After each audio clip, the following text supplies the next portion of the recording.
Ол құл болып келді, самурай болып қалды. Бұл тарихтағы алғашқы қара нәсілді самурайдың шынайы оқиғасы. Оның есімі Ясуке. Бүгін біз Жапон тарихындағы ең ерекше жауынгер туралы айтамыз.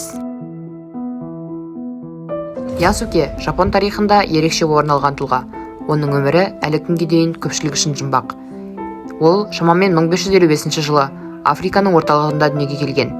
Туған жері нақты белгісіз. Бірақ ғалымдар оны Мозамбик, Эфиопия немесе Судан аймағынан шыққан деп есептейді. Кейін оны Португалия жерлері құл етіп алып, Азияға алып барады. Ол кезде африкалықтар сирек кездесетін, тіпті ғажайып адам секілді қаралатын. 1579 жылы Ясуке Жапонияға Алессандро Валино есімді еуропалық миссионермен бірге келеді. Жапондар алғаш рет қара нәсілді адамды көріп, оны терісін бояп қойған деп ойлап, жуып көрген деген тарихи жазбалар бар. Ол кезде Жапонияда соғыс уақыты, Сенгоку кезеңі болатын. Бұл Ясукенің тағдырын мүлде өзгертті.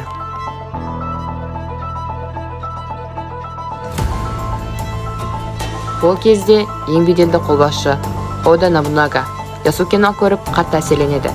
Тіпті бұл Буддадан түскен құдайдың адамы деп айтқан екен. Ясуке Ода Нобунагаға қызмет еткен, жеке күзетшісі болған, әрі оның сенімін толық иеленген жауынгер.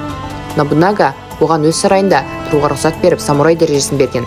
Бұл шетелдікке өте сирек берілетін мәртебе еді. Ясуке ресми түрде қылыш асынып, самурайлар қатарына қосылған алғашқы қара адам болды.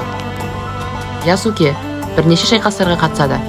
Бірақ 1582 жылы Ода Нобунага опасыздықпен өлтірілгенде Ясуке тұтқынға түседі, алайда оны өлтірмейді. Қайтадан миссионерлерге қайтарып береді. Бұл жерден кейін Ясукенің тағдыры толық беймәлім. Ол не өлді, не басқа елге кетті, не монах болып қалды деген түрлі нұсқалар бар.